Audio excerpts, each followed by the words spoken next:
டெல்லி சட்டப்பேரவை தேர்தலில் ஆம் ஆத்மி கட்சி முன்னிலை வகித்து வருகிறது. கிட்டத்தட்ட ஆட்சி அமைப்பதற்கான பெரும்பான்மை விட 2 மடங்கு பலத்தை அந்த கட்சி பெற்றிருக்கிறது. இது தொடர்பாக தமிழகத்தில் குறிப்பாக சென்னையில் ஆம் ஆத்மி கட்சி தொண்டர்கள் உற்சாக கொண்டாட்டத்தில் ஈடுபட்டு வருகிறார்கள். அந்த செய்திகள் குறித்து நம்ம செய்தியாளர் ஸ்டாலினிடம் பேசலாம். ஸ்டாலின், தற்போது ஆம் ஆத்மி கட்சி தொண்டர்கள் எந்த பகுதியில் கூடியிருக்கிறார்கள்? அங்கு அவர்கள் இந்த வெற்றிக்கான காரணமாக என்னென்ன விஷயங்களை முன்வைக்கிறாங்க?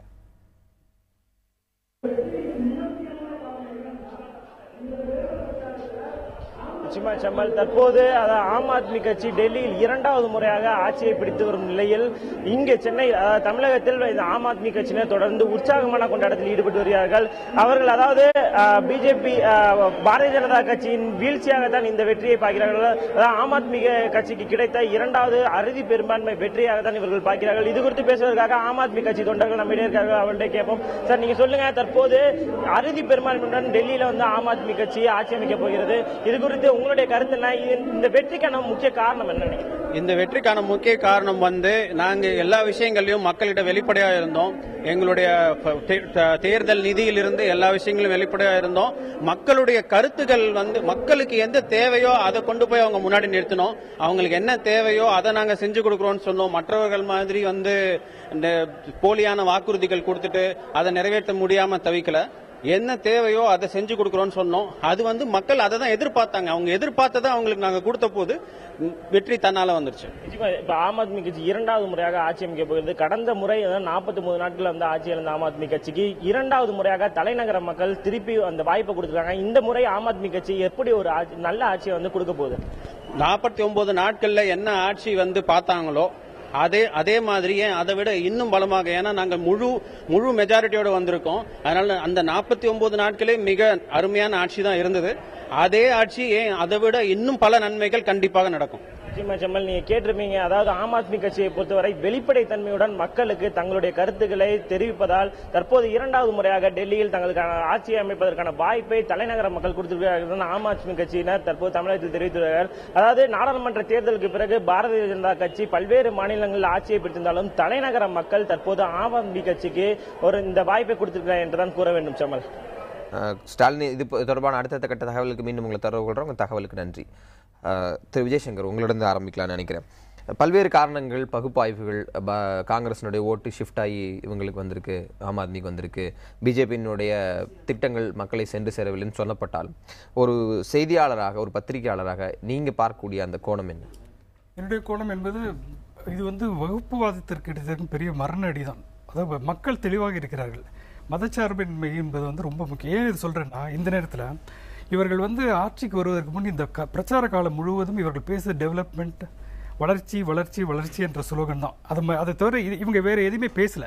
கீதையை தேசிய நூலாக்குவதோ மறுபடியும் மதமாற்றம் செய்வதோ இதை பற்றி எதுவுமே பேசல.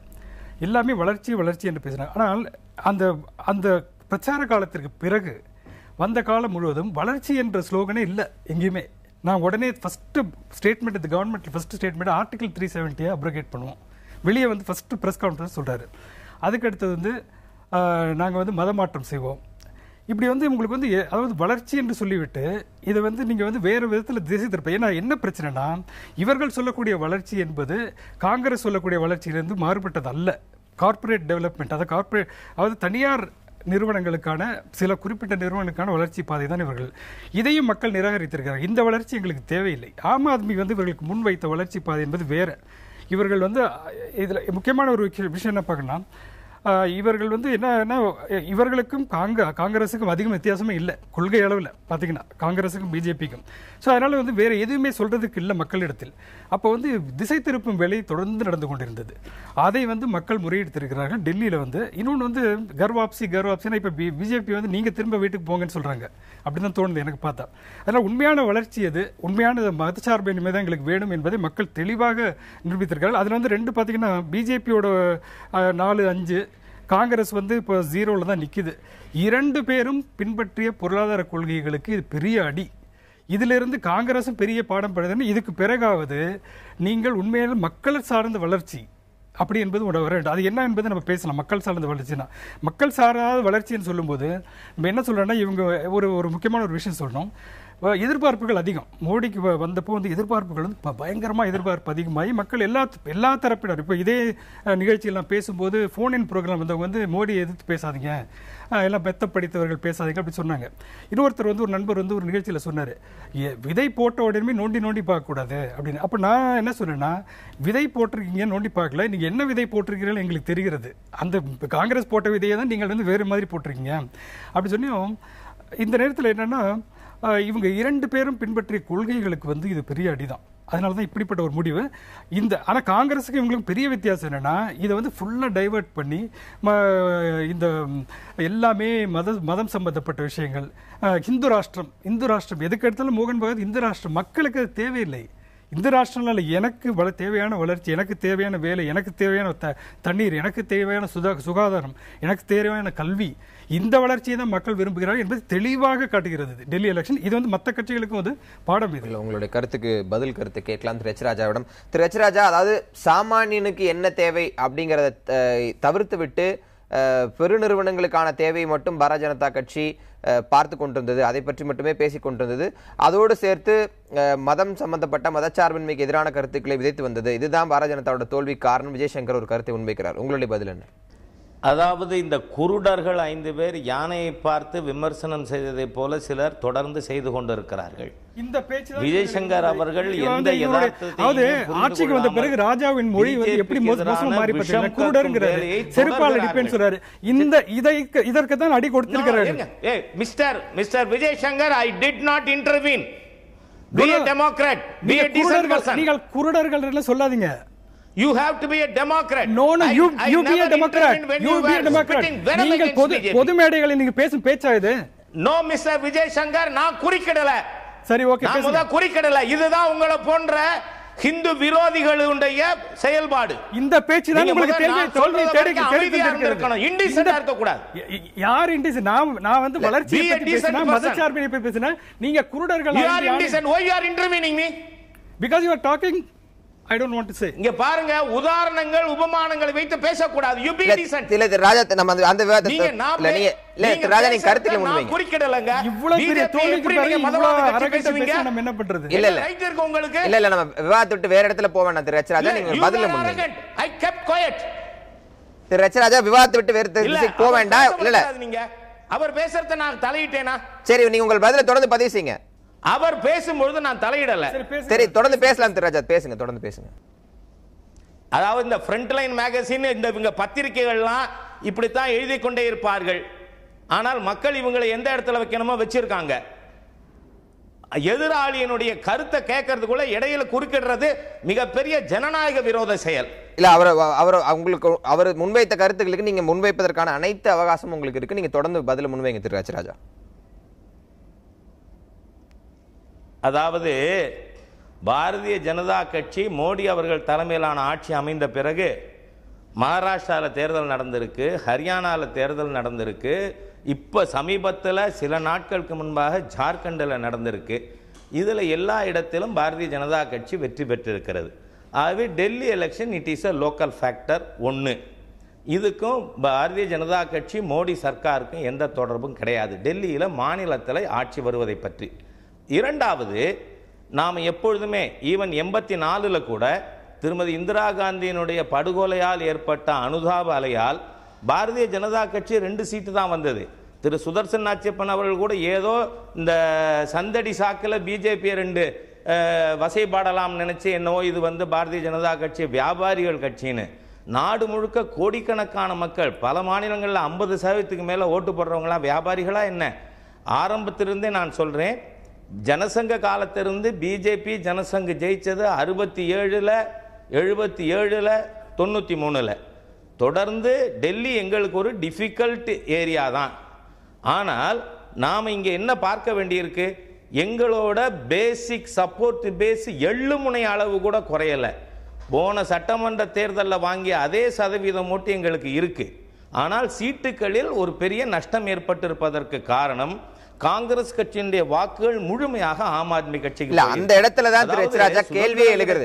இல்ல அந்த இடத்துல தான் நேருவோட ஹை டைம்ல கூட 42% ஓட்டுக்கு மேல யாரும் வாங்கல. இல்ல அந்த இடத்துல தான் இல்ல திரு எச் ராஜா ஆன்டி பிஜேபி ஓட்ஸ் அக்ரிகேட் ஆனதுனால நடந்திருக்கு. இல்ல அந்த இடத்துல தான் இல்ல என்னுடைய கேள்வி நான் முடிச்சிடுறேன். என்னுடைய கேள்வி இன்னமும் வளர முடியாமல் போனதுக்கு என்ன செய்யணும்? we have to introspect. ஆனால் அதுக்காக பாரதிய ஜனதா கட்சியை அல்லது இப்ப நான் என்ன சொல்றேன், போப்பாண்டவர் ஒரு கருத்து தெரிவிக்கிறார். போப்பாண்டவர் என்ன சொல்றார்? நான் எங்களுக்கு கிறிஸ்தவ மதப்படி குடும்ப கட்டுப்பாடு எதிரானது பண்ணாதேன்னு. அப்ப போப்பாண்டவர் யாரும் தப்பு பேசலன்னா மோகன்ஜி பாகவத்தோட பேசக்கூடாது, அதுக்கும் சர்க்காருக்கு சம்பந்தம் இல்லை. அந்த இடத்துல நான் விவாதத்தை வேற இடத்துக்கு எடுத்து செல்ல விரும்பல திரு எச் ராஜா. இந்த அரசாங்கத்திற்கு உடனே நீங்க யார் சொல்றது? போப்பாண்டவர் என்னைக்கு எதிர்த்திருக்காங்க இவங்க? ஒண்ணு இல்ல. நீங்க சார்லி ஹெபிடாட்ல நடந்ததை பற்றி எத்தனை ஊடகங்கள் விவாதிச்சீங்க?